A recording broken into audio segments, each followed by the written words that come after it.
Hey, yo, welcome to the QB School Show. We're live. Let's do it live. Locked in. Let me know that I sound all right. Hit me with your favorite emoji. Get this thing started. Game effect is on point. Boom. You're welcome. Eric, what's going on? Good evening. Good evening. Friendly faces. We got some Houday in the house. Oh, man. Francis hit me off hot. Some Zach Wilson. Did anything happen last week, football-wise? Let's get it, Coach Grays. Boom. Bruh. Love it. All right. Brian, good to see you. Boom. Appreciate the OGs hanging out. Man, some fun. Little draft hangover. I don't know. Anybody else feel that way? It's just me. Jumped right back into it, though. Got a nice list of people that I want to get into. I'm actually pretty excited about. The Rattler video was fun. Got a good one coming out tomorrow. Malik Willis, Liberty. Real good. That dude is good. Fired up. Les Paul. My goodness. Boom. Jackson. Jackson, you can be excited to be a Jags fan, I think, for a little while. Boom. Cam. Dang, Dingman. Do me like that, huh? Right out the gate. He's my guy. Appreciate it, everybody coming in. Hit that like button for me. Crank these things up. Have fun trying to get into a swing here. Trying to make these Monday lives. Let's do it live. Locked in and as consistent as I possibly can be. Sean, late to the party about the books. Now is the time. If you are ever going to get a question in, now would be the time. Got 65 of our closest friends hanging out together. Locked in. Oh, I'm going to butcher that name. Makai Vilbrun. Can you make a video on good throwing mechanics? There is a video on good throwing mechanics. You just have to be able to find it. It's out there. Boom. Les Paul, you're welcome. Brian, what you got? Hey, JT, did you have a chance to speak with Ernie Adams in New England? Oh, he just made the final pick of his career. I'm sad to see him go. Is he retiring? I'm not. What is he retiring from? That's a. If I did meet him, I don't recall. That's probably, unfortunately, if I would have known the story, I definitely would have kind of seeked him out at some level. I don't remember running across him. I will say that, what's the best way to describe the New England experience? I very much enjoyed it. It was unlike any other organization I had been in at the time. And up until that point, I think I had only been around West Coast teams. So it was refreshing to see an organization operate at a kind of a different level. Definitely a different level of intensity that was refreshing. I think it would be tough to be there for a long time, but obviously very demanding for a reason. But I really enjoyed my time there. Don't remember meeting Ernie Adams, though, unfortunately. Boom, Joe Rockstar. What's good? Appreciate the support. Super sticker, I think they're called. Nick Larmore. Are you big into fantasy football? I'm not even small into fantasy football. I apologize. I did play one time when I was in the CFL, and it was all right. I don't think I won, though. I actually had, I think I might have done really well, now that I think about it, because I had RG3, and I think it was his rookie year. Picked him in like the 5th round. Great pick. Capea, everyone, top 5 QBs in your thoughts on their team. On their teams. Are you talking about the draft? Okay, we can go there. Let's do it. So, Jags, Lawrence. I feel like that was guaranteed from jump. We'll see what happens. I mean, I hope that they use Trevor Lawrence like Clemson used him, if that makes sense. I think he's awesome in that.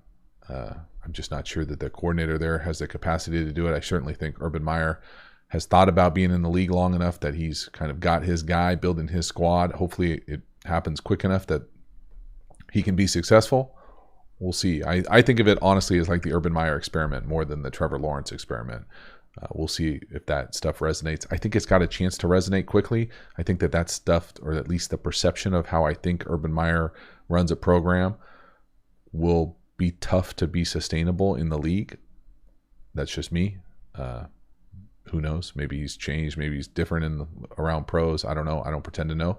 We'll see what that looks like. I think the Jets are going to be a very difficult situation. I think it would have been for anybody. It doesn't matter that it's Zach Wilson. It would have been for anybody who ends up there.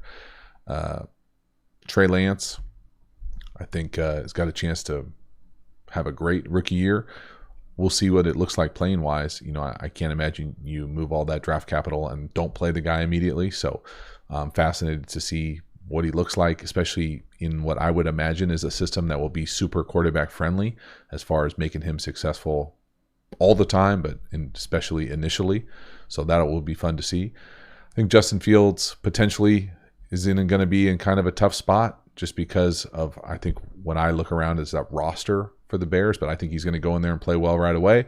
I think Mac Jones, I don't know. Does Mac Jones play over Cam Newton? I don't know. I don't think so. I don't know. We'll see. But yeah, I think I'm most excited to watch the Jags and the Niners. Obviously, the Bears. So Bears, Niners, Jags. Boom. Delusional Pats fan in the house. Joe Rockstar coming back hot. What you got here? Let me see what you got. OG. Which was more epic? Singletary dropping his pants in the locker room or Sean Hill trucking defenders with no helmet on? I don't know if I remember either. I definitely wasn't in the locker room when the Singletary thing happened.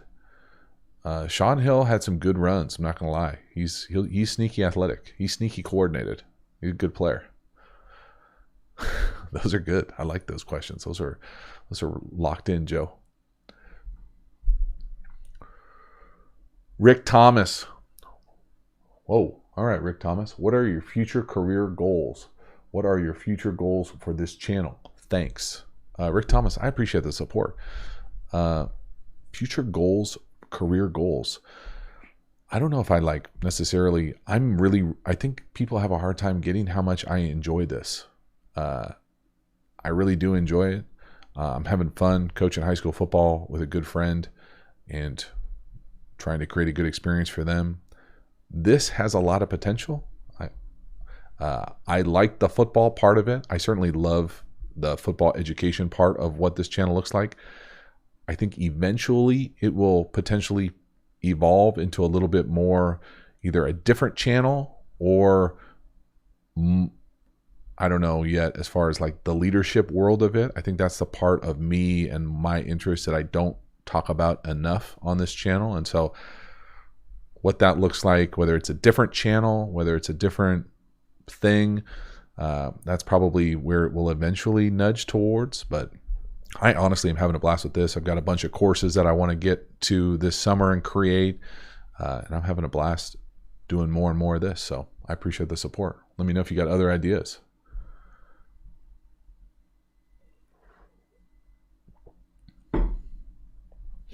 Oh, man. Super Mr. Mooney, over under for 11 wins for Stafford and the Rams.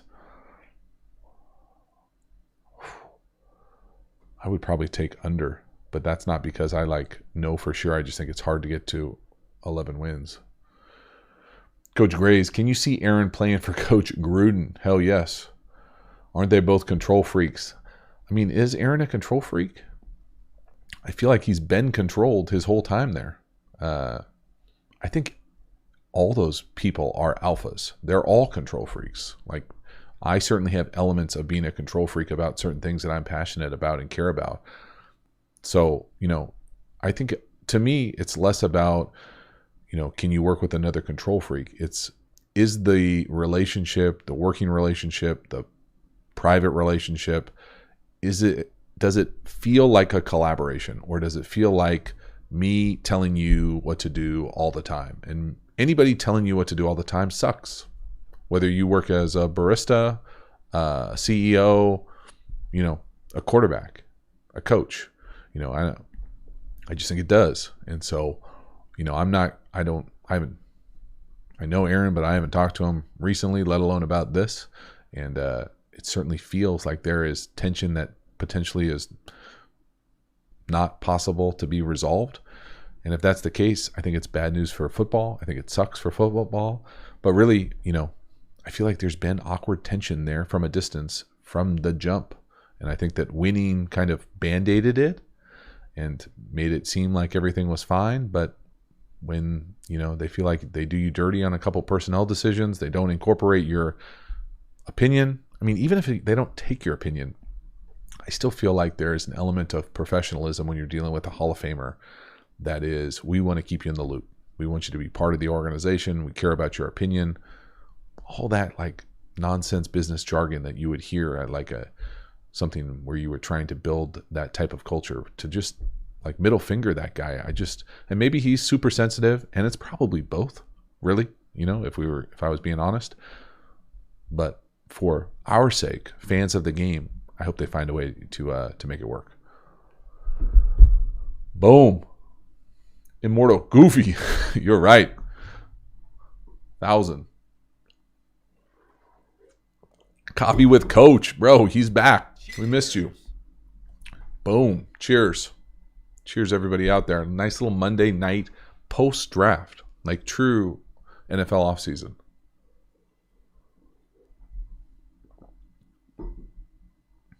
Rick Thomas, I appreciate the kind words about the Pass Pro course and supporting the channel. I had a blast putting the Pass Pro. I really do enjoy the courses. I think, I hope it comes across in the courses, but that's about as close to the content that I could create if I was coaching at the highest level that I would be able to do in the same thing. There's no I'm not, keeping things behind the vest. I really do think that those things can help people who care and want to get better at ball. So I appreciate that. Boom. Daniel Eduardo, your question, you can probably find the subtle answer in how many videos of him I have on the channel. Matthew McAllister coming in with a double question. I see ya. See what I can get here.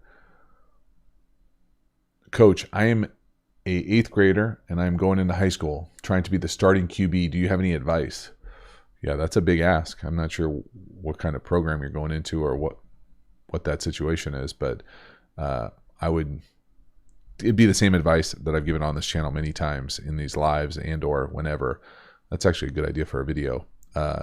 Be coachable, go in there with a great attitude, great energy, be a sponge, elevate your teammates, continue to get better, and let the chips fall where they may. Francis M. Boom. Will Rodgers stick with Packers or leave for Denver or Las Vegas? I'm obviously out of the loop because I've seen people now mention Gruden and Vegas now twice. I mean, it's one of those things where like, are we listening to the noise here? If you're the Packers, are you giving up Aaron Rodgers? Like, I'm not. It doesn't matter how hurty feelings he has. I don't care. But maybe it's beyond repair. Maybe they want to get rid of him. It's like, I don't know. I don't pretend to know. I think Aaron Rodgers, wherever he goes, whatever team he's on, that team is immediately a Super Bowl contender. It would be fascinating to see what the price a team would have to give up to move the reigning MVP. I mean, I can't remember that happening in any sport, let alone football, that the reigning MVP is on a different team the next year. Maybe I'm just forgetting it, but man. Boom. Daniel, I am from Brazil and love your videos. Thank you so much. I appreciate you checking in from Brazil. Boom. Very cool. Glad you found the channel. We got multiple Brazilians in here. Love it. Fired up. We got 160 plus of our closest friends locked in. Appreciate everybody who hit the likes. Again, keep these lives going. I do enjoy them. Fun to see where everybody's mind is at post-draft, checking in either with their team, with their selections, how we feeling about it. A couple days now away, get a chance to take a breath. It's fascinating that like grades come out and things like that. I didn't look at one. Don't care, won't care. It's literally a half a decade thing where you circle back and see what it all sorts out. Delusional Pats fan. I think you are delusional with that one for sure. Ralphie, appreciate it. Boom. I really do. We got another Coach Levy checking in from Brazil. Man, you guys got to tell me how you're finding the channel in Brazil. Appreciate it.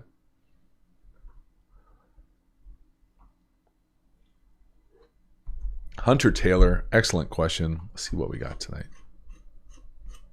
A little salty. I think I've done this one before.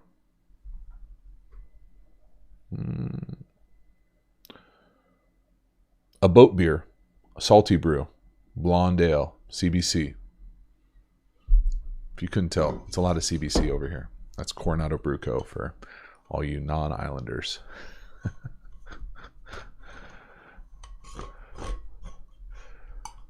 Oh, man. Brad, what's good? Brad. What we got here, Brad? When you see the pieces that the Falcons have gotten to support Ryan, I can see frustration with A-Rod. Seriously. 2 years in a row, they don't go get a top-tier piece for Aaron. Makes sense, man. It's frustrating. I totally agree. I think the thing that even compounds that for me is that Aaron is old. Like every year, is a decade at that point. It's like, I know that Tom Brady is like, and Drew are setting this bar of like crazy old quarterbacks playing, but you are one injury away from it being over. And it's dangerous. It really is. And I know that, we're getting spoiled with some of these old guys just continuing to play, but it is an anomaly. And when you play that well at that age and you don't feel like you're getting the maximum support, just imagine it in any line of work. Okay, everybody think about their job. If they are the best of the best in the world at your job, whatever you're doing, street sweeper, whatever, and you are not being supported to what you determine to be the highest level, what you should expect, you'd be pissed. Now compound that with the attention, the media, the dollars, the attention, and your window of employment shrinking every single year. I mean, I don't understand how people don't side with Aaron. Seriously. Z was good. Mike, Z and Mike, back to back. Brah, I'll hit you guys both here. Bruh. Coach, you think Jamie Newman has the tools to become a starting QB? I know. He doesn't. I mean, the dovetail thing is whatever. It's an easily coachable thing. Who am I to say that he doesn't? I think, if there's a spot that you want to be where you could potentially play quickly, it's Philadelphia. That's where he is, right? I think I saw that somewhere. But not playing last year, transferring, it didn't work. Obviously, it didn't work out because he didn't go high in the draft or in the draft. So, yeah, I mean, he could play. Who the hell am I to tell him that he couldn't play? But it's going to be a tough road. That road probably leads to the CFL too. How do I know the difference between a receiver running a post and a corner when the receiver are aligned on the same side? See if I can read that again, Mike. How do I know the difference between a receiver running a post and a corner when the receiver are aligned on the same side? Bro, I have no idea what that means. I apologize. What am I missing? Hit me again in the thing with a maybe cleaned up version or someone translate it for me, and I'll make sure I get to it. Post inside, corner outside. I don't know what that means. All right. Man, we're getting close to 200. Time is it, man? Good for you guys. This is as good a time as ever to remind everyone that we got a free course. If you haven't signed up for any of the courses, the link is in the description. Quick game course. Check that out. Spread the word. Appreciate it. Corner or post. All right. Okay, let me go. Let me try again, Mike. I appreciate the support. How do I know the difference between a receiver running a corner or a post when the wide receivers are aligned on the same side? I don't know what aligned on the same side means per se. I will tell you that I'm not a great DB, but the way that I think most people are taught how to run a corner or a post is to basically sell the opposite. So if you are looking at if you're playing DB and you're looking at a wide receiver, I think one of the most important things for a DB, obviously, change of direction, speed, whatever, all the traits, the physical traits. But the kind of intangible things that I love are the patience that come from really understanding that the first move is almost never the real move. So if you're running a post, you really want to sell a go route and then cross them over to the post. If you're running a corner, at the high school level, I teach them explicitly to run up, nod to the post as like an indicator or turn signal to the quarterback, and then come out of it to the corner. So really, if you have the patience to sit through that first route, to sit through that first move, that first deke, that first head fake, you'll be able to come all right. Very rarely do you just run straight lines like up, post, up, corner. That's what I would say. Hopefully that answers it.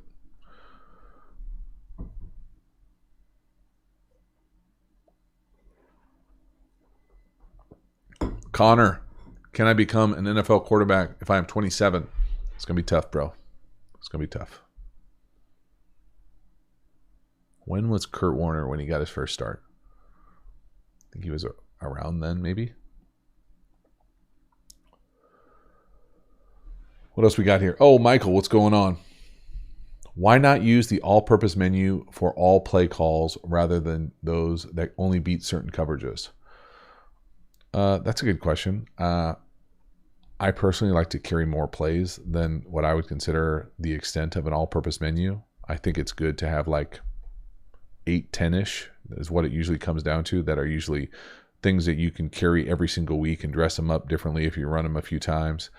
But I think it would be silly to not take advantage of what your opponent is doing. So if you scout your opponent and you realize, hey, they major in this coverage, well, let's put the beaters for that coverage in.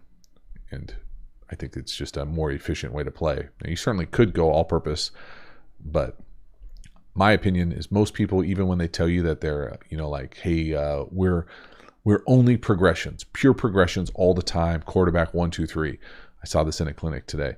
The guy's like, we only do pure progressions. And then literally the next play, he goes, okay, verse cover 2 or cloud, we're going to read it differently. And I was like, whoa, like, that's not pure progression then, bro. That's reading the shell and the read changing.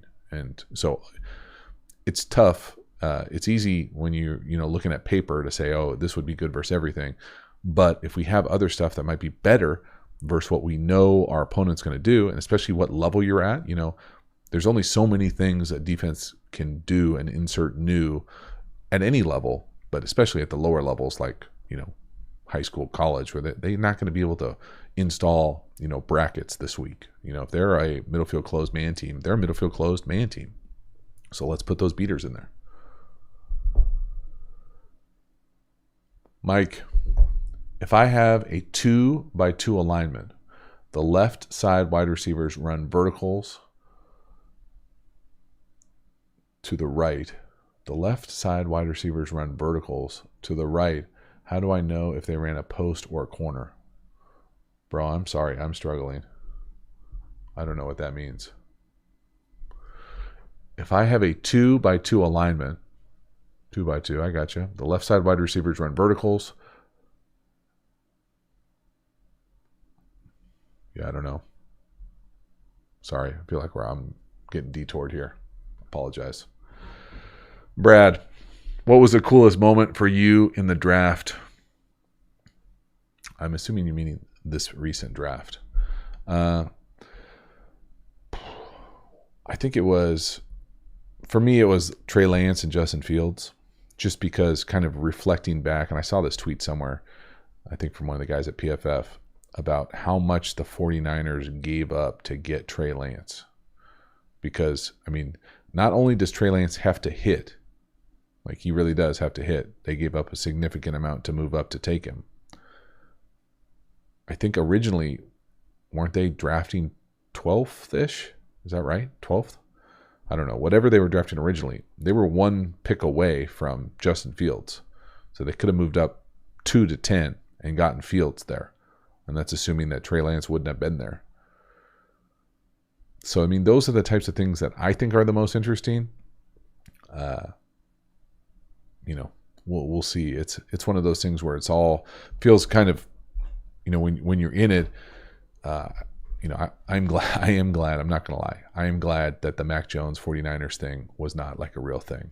And maybe it was a real thing and I just don't know the truth of it, but it would have made me kind of question a lot of things about how I look at football. And so that part of it was reassuring.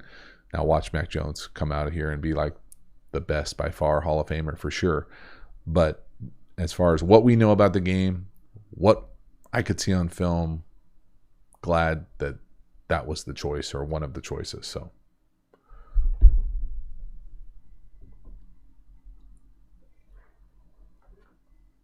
yeah.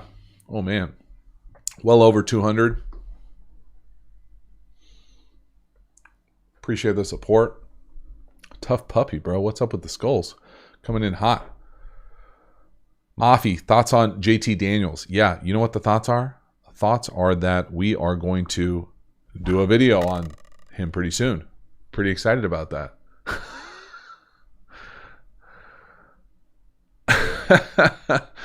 NC combo 2004. And no, bro. There will not be a Tebow analysis on this. Sorry. BP, that's me. Who do you have winning the Rookie of the Year? Whoever, definitely Trey Lance if he plays for the 49ers. I think that's everybody. I could see Trevor Lawrence, though, like going nuts, getting a couple big wins. I could see Justin Fields, too. I'm not going to lie. Really, yeah, I mean, anybody but Zach Wilson, I'll be honest, and watch him go out there and have like Justin Herbert type year.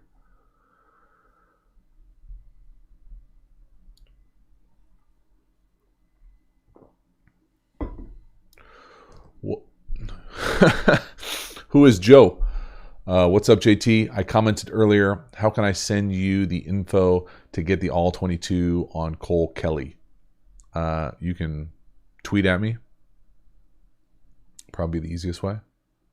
Or you can, yeah, that's probably the easiest way. If you tweet at me, I'll send you my email.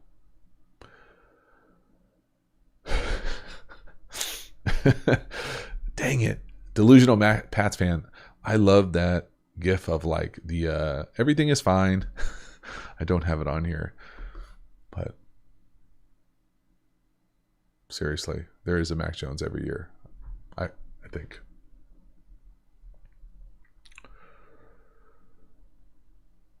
Oh, man. All right. See what we got here. A couple more. Shane, you missed it. It's a Blondale. CBC. Ooh, Brad. That's a good question. Where did Davis Mills even land? I don't remember. I know that Trask is in Tampa Bay. Mond is in Minnesota. Sam Ehlinger, I think, is in the Colts. Someone tell me where Davis Mills lands, and I'll let you know. Because I don't know. Nope. Ooh, Todd, that's a good question. Most knowledgeable football person you've ever had the opportunity to learn from? I think I've said he went to the Texans. Yeah, that's tough, bro. That's tough. I mean, he might play right away, but that's going to be tough. Todd, what was the question? Oh, most knowledgeable person you've had the opportunity to learn from. Lots of different people. I think the best way I can answer this is to say that Mike McCarthy was my OC the first 3 years I was in the league. I probably learned the most about pro offense from Mike. What's up, Justin? Appreciate the support. The person that I learned like the most that I thought was unique, I honestly, this is going to sound cliche, but I honestly mean it, and just because it was so refreshing to me at the time, was probably how Bill Belichick coached the team. I have never been around someone that I thought could literally coach every position at a really high level. Like most head coaches, coordinators are really good in their niche, but might not necessarily know every single read for the quarterback, or what everything is going on at the line of scrimmage or on the perimeter in the passing game, etc. I felt like he had a just a totally comprehensive ability to communicate and be demanding in all three phases that I'd never seen. In the league, most mornings there's a team meeting, and it's almost logistical based, like what's the schedule this week? Are we on the road? What does the travel look like? General opponent. Bill would get up in front of the team with film from the practice before and the opponent and really go through all three phases. And it was critical, but it was also positive. There were also some craziness things that I remember hearing, but I remember being like, man, he's, pseudo calling out Tom Brady here that if he plays like how he practiced on this snap, that we're not going to win. And that might be true. It's just rare, if ever. I don't remember any other head coach doing things like that, where it was like a half-hour meeting in the morning where he went through all three phases. And I wasn't there for very long, so maybe it was a unicorn type thing that season, but it felt different. Like the vibe in the team room was just different. And so not that I try to create that when I coach by any means, but I do think that there is some value in being able to communicate across the team and not be kind of siloed off in your own little thing, and really be involved with the teams and all those types of things that I try to hijack, probably a little bit more positive of a way. Boom. Brad, appreciate you.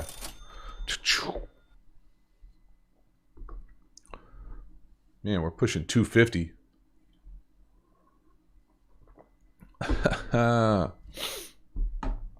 Boo!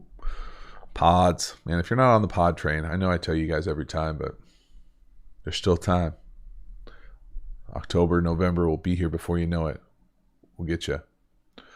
Happy birthday, Movie Andy. Big 2-3. It's a good year. Ben Clips. Oh, man. Who's coming in hot with the all caps? Got a headache just looking at that, Retro.